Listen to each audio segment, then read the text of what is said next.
प्रश्न है कि शरीर में भूत प्रेत आदि आना, किसी के शरीर में कोई देवता का आना, इसमें कहाँ तक सच्चाई है। तो कोशिश करते हैं कि इसे बिल्कुल सरल से सरल शब्दों में समझा जाए। किसी को सम्मोहित करके अगर उसके हाथ पर बर्फ का टुकड़ा रखा जाए और उससे कहा जाए कि जलता हुआ अंगार है, तो उसके हाथ पर छाला तक आ सकता है।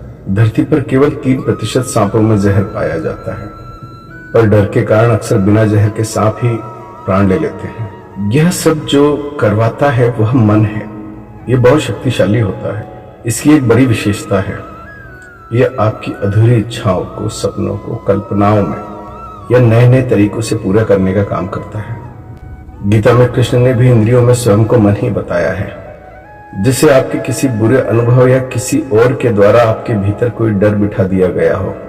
मानो किसी ने आपको यह बताया कि उस रास्ते पर भूत है और आपको उसी रास्ते से गुजरना है, तो वहां पर भूत की रचना करने वाला मन ही होता है। जो भीतर है उसे बाहर लाने का काम मन का। अगर भीतर डर है तो डराने वाला मन ही होगा। वह आपको डराने की सैकड़ों वजह पैदा कर देगा। और अगर भीतर से आप निडर हैं तो वह किसी न किसी रूप में आपको किसी के साथ का एहसास कराएगा। ये बातें मैंने इसलिए कही कि आप यह समझ लें कि किसी में भूत या भगवान आने का जो मुख्य कारण है वह आपकी दबी छुपी महत्वाकांक्षा है, जिसको पूरा करने का प्रयास मन करता है। और मन का ऐसा करने का एक मुख्य कारण है आपके आत्म प्रदर्शन की इच्छा। ध्यान दीजिएगा, मैंने कहा आत्म प्रदर्शन। आपकी इसी इच्छा को पूरा करने के लिए वह आपकी जानकारी के बगैर यह सारा स्वांग रचता है। जब कोई कहता है कि उसमें ईश्वर आते हैं, तो समझ लो उसने सर्वशक्तिमान ईश्वर को होटल पर कप प्लेट धोने वाले ईश्वर के समकक्ष ला खड़ा किया। और अब साधारण व्यक्ति ईश्वर की इच्छा में हस्तक्षेप करेगा। क्या हमारे ईश्वर इतने हल्के हैं? आप देखिए, जिसमें भी आत्मा प्रवेश करेगी वह उतना ही शक्ति प्रदर्शन कर पाएगा जितना कि एक पागल। उदाहरण के लिए वह उड़ नहीं सकता। मैं भी कुछ हूं, मेरी तरफ भी देखो। ये बिल्कुल ऐसा है जैसे घर में छोटा बच्चा मेहमान के आने पर शरारत करता है। अगर उसकी तरफ ध्यान ना दिया जाए तो शरारत बढ़ती जाएगी। बच्चा यही तो चाहता है, आपका ध्यान। यही है आत्म प्रदर्शन की इच्छा। ये बात मैं उनके लिए नहीं कह रहा जो लालच में धन कमाने के लिए ये सारे उपाय करते हैं, बल्कि उनके लिए जो होश में आने के बाद स्वयं को भूत प्रेत या भगवान से ग्रसित मानते हैं, जो आत्म प्रदर्शन की मांग में डूबे रहते हैं।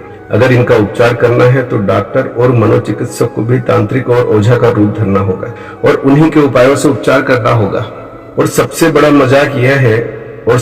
मजाक तो यह है कि जिसमें भूत प्रेत आते हैं हम उनका उपचार करते हैं, पर जिनमें भगवान आते हैं उनसे हम अपना उपचार करवाते हैं, जबकि दोनों वस्तुतः एक ही समस्या से ग्रसित है, एक ही बीमारी से ग्रसित। जिस व्यक्ति की अपनी कोई विचारधारा न हो, जो दूसरों के विचारों पर ही चलता हो, जिसमें ना कहने की हिम्मत ना हो, जिसमें भीतर भय बैठा हो। आप कहें विचार कमजोर है या आत्मा कमजोर है, एक ही बात है, दोनों में कोई अंतर नहीं। ऐसे व्यक्ति में दूसरे के विचार या आत्मा आसानी से प्रवेश कर जाएंगे। हर व्यक्ति का जीवन दूसरों के विचारों से भरा होता है, एक आतंकी मानव बम बन जाता है। यह वह व्यक्ति है जिसके ऊपर दूसरों के विचारों ने कब्जा कर लिया, या ऐसा मानो कि इसकी आत्मा मर गई। हाँ, इसमें केवल इतना अंतर है कि इसके पास स्वयं को सही साबित करने के लिए सैकड़ों तर्क हैं। अगर हमें पता ही ना होता कि कैकेयी के अचानक बदलाव के पीछे मंत्रा थी, तो हम यही मानते कि कैकेयी के शरीर में कोई आ गया। भूत प्रेत भगवान शरीर में आने का अर्थ है कि हमारे विचार हार गए और दूसरों के विचार जीत गए। हमारी आत्मा कमजोर है। दूसरों के विचारों के अधीन व्यक्ति जो कर्म करता है उसे प्रतिकर्म कहते हैं, और दूसरों के विचार जब पूरी तरह से हावी हो जाए, अर्थात प्रतिकर्म की अति हो जाने पर, उसे ही भूत और भगवान लगना कहते हैं। किसी भी वाक्य में भूत शब्द हो वहां विचार लिख दो। वाक्य पर और अर्थ पर कोई फर्क नहीं पड़ेगा, जैसे उसमें भूत आ गया या उसमें किसी के विचार आ गए। दोनों ही व्यक्ति एक ही हरकत करेंगे। हाँ, दोनों का उपचार जरूर अलग होगा। अगर ध्यान से देखो, जो वैचारिक रूप से आत्मविश्वास से भरे हैं उन्हें तो सम्मोहित भी नहीं किया जा सकता। भूत प्रेत आने की बात ही क्या। भूत प्रेत से ग्रस्त उतना ही उत्पात मचा सकता है जितना एक पागल। वह हो नहीं सकता।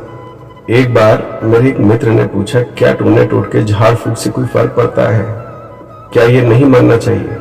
मैंने उत्तर दिया, क्या फर्क पड़ता है कि ये होते हैं कि नहीं, पर हाँ, जो इन पर विश्वास करता है वह जीवन में कभी सुखी नहीं रह सकता। वह सदा ही ऐसे भय से ग्रसित रहता है जो कि है ही नहीं। भूत प्रेत का जो उपचार करते हैं वे अपनी जानकारी में तो धोखा ही देते हैं, पर यह भी सच है कि कई लोगों को इससे लाभ ही होता है। इसमें कोई दवा, कोई तंत्र मंत्र काम नहीं करते। काम करता है तांत्रिक बाबा का आभा मंडल, उपचार करने का तरीका, जिसकी अनिवार्य शर्त है उस उपचार का अजीबोगरीब होना, भय पैदा करने वाला भी। जैसा कि मैंने कहा, इस बीमारी की उपज का मुख्य कारण आत्म प्रदर्शन है। इसमें भीड़ की अनिवार्यता आवश्यक है। आपको एक निर्जन द्वीप पर छोड़ दिया जाए जहां मनुष्य का तो नामो निशान नहीं, तब आपके सारे प्रतिकर्म खो जाएंगे। तब आपको दूसरों के दिए विचारों की व्यर्थता दिखाई पड़ेगी। अकेले हैं आप, आपका प्रेम गायब, आपकी घृणा गायब, आपका अहंकार गायब। किसको दिखाएंगे अहंकार? साज श्रृंगार की अब आवश्यकता नहीं, कोई नहीं देखने वाला। आत्म प्रदर्शन की आवश्यकता नहीं। और मेरा दावा है कि वहां अब आपके अंदर न भूत आएंगे, न प्रेत आएंगे, न भगवान आएंगे, क्योंकि अब आपका प्रदर्शन वहां देखने वाला कोई भी नहीं।